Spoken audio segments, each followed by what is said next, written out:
Hi, everybody. Welcome to the Daily Creek Wisdom with a side of ibuprofen. I'm Jay. Glad you could join me today. Today, we're going to get right into a discussion about the Hantavirus.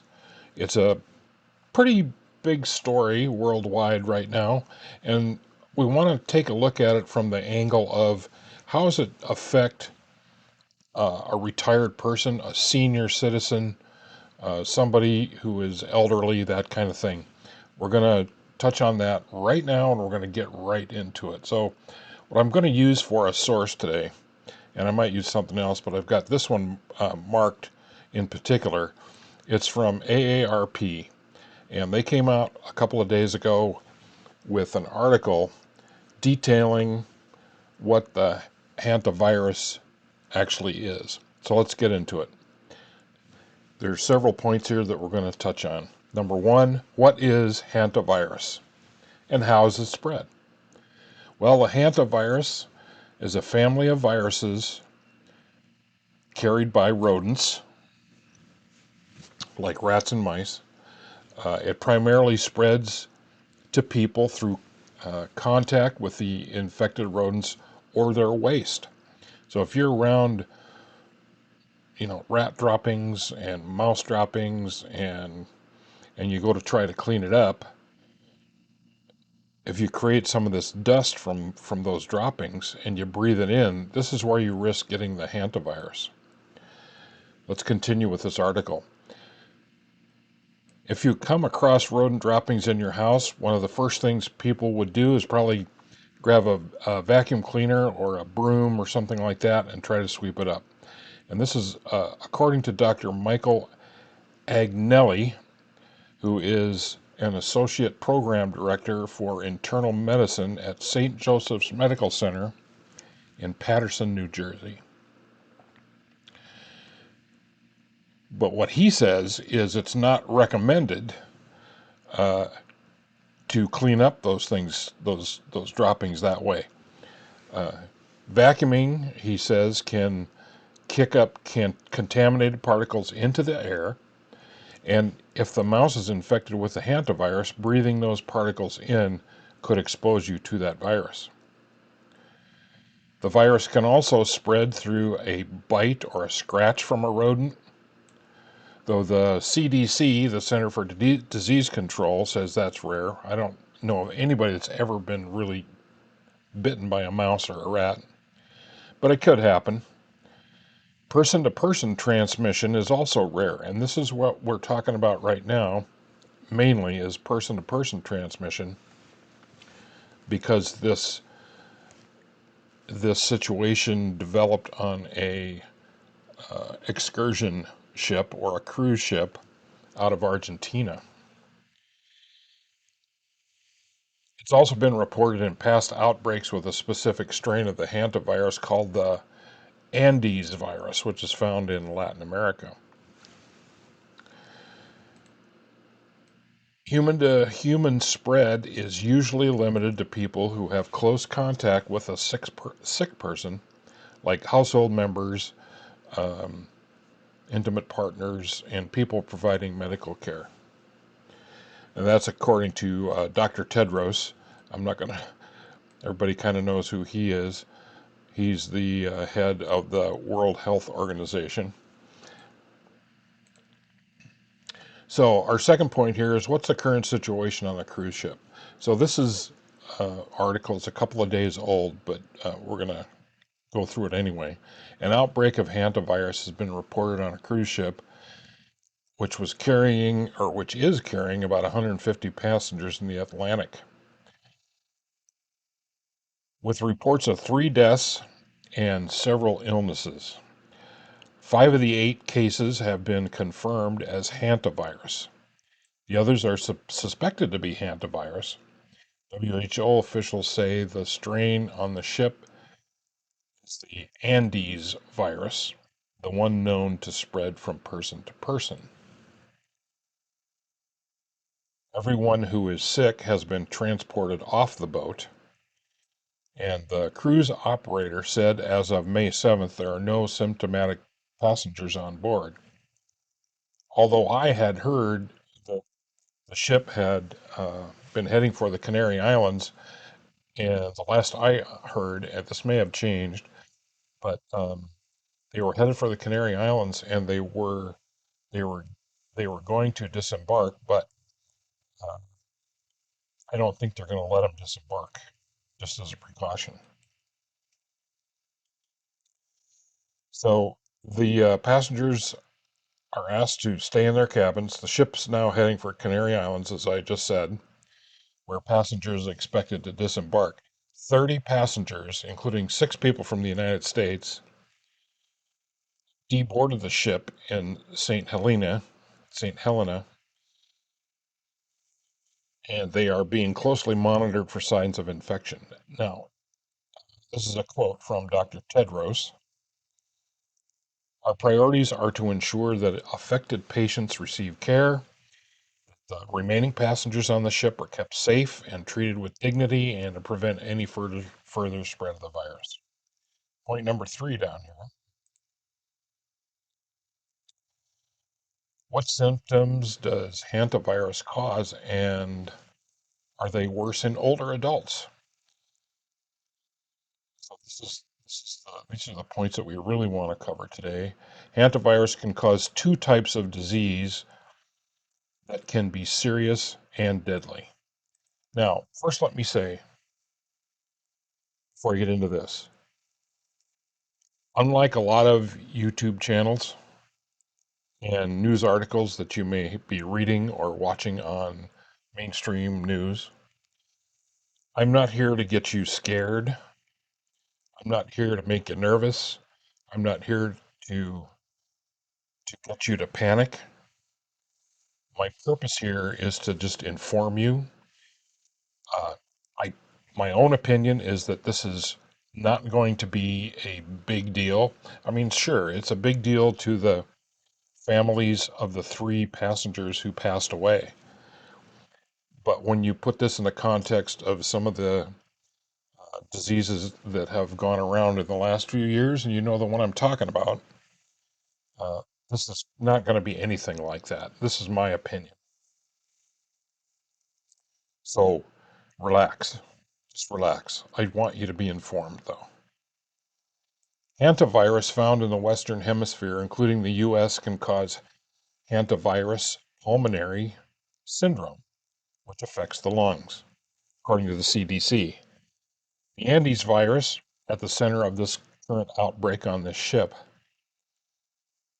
causes this type of disease, and early symptoms can include fatigue, fever, muscle aches, headaches, dizziness, and chills, nausea, vomiting, diarrhea, or abdominal pain.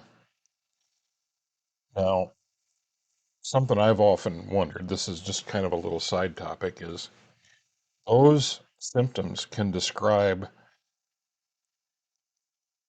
virtually anything that, somebody can get sick with. This describes the flu.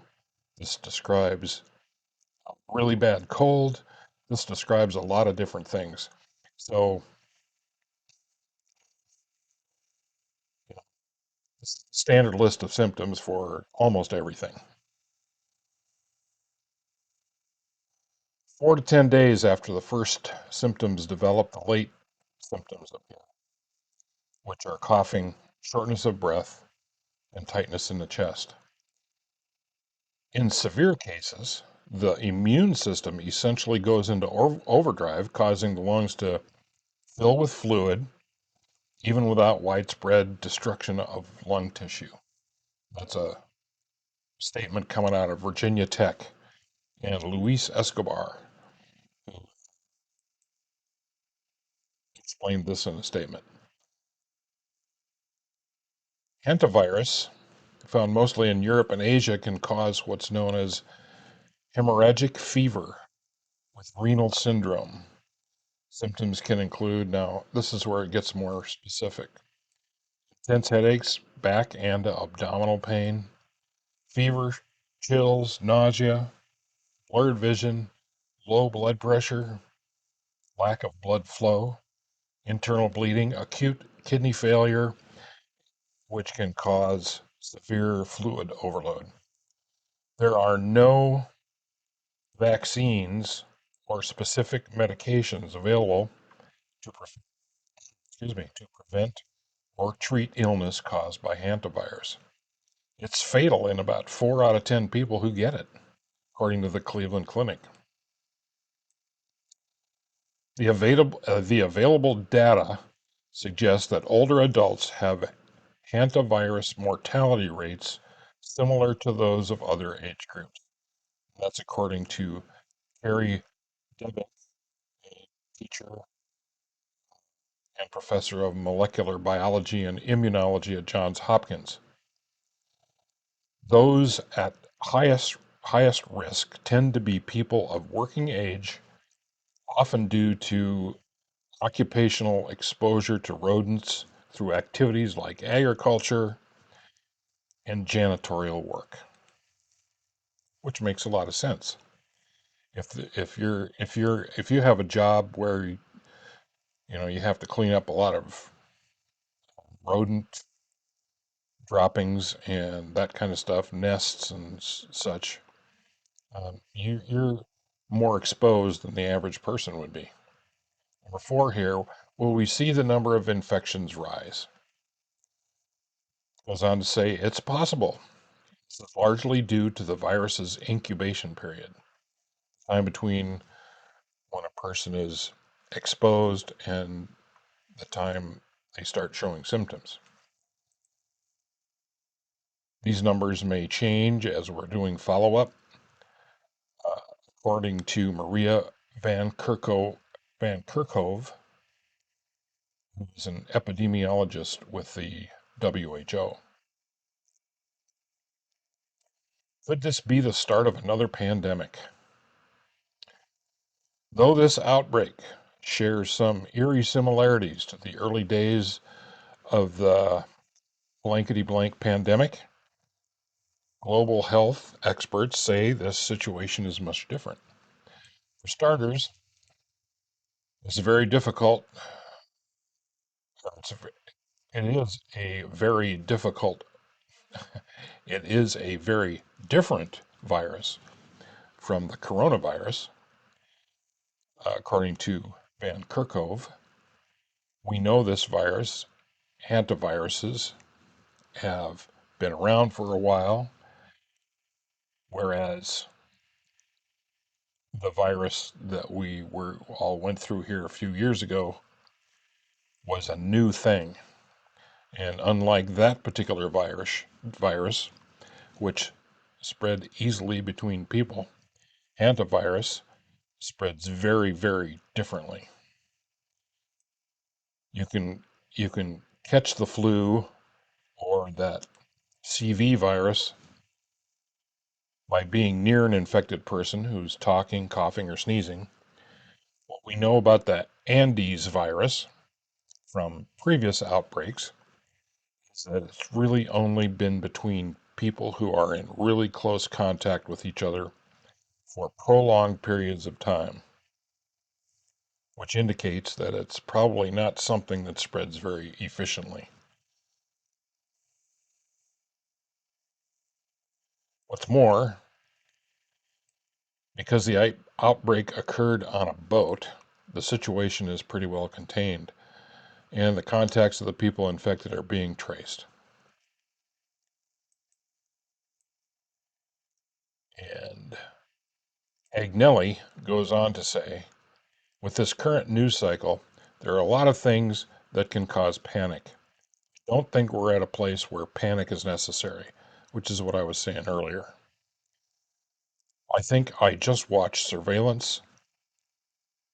I think just watchful surveillance and keeping a well-trained eye on the situation is definitely great advice. How common is the hantavirus? It's relatively uncommon, with around 10,000 to 100,000 infections per year. That sounds like a lot, but when you have 8 billion people on the planet, it's not that much. The CDC has been tracking hantavirus since 1993, and from 1993 to 2023, which is 30 years. The latest data available, there have been 890 cases in the U.S., mostly in the western and southwestern regions of the country.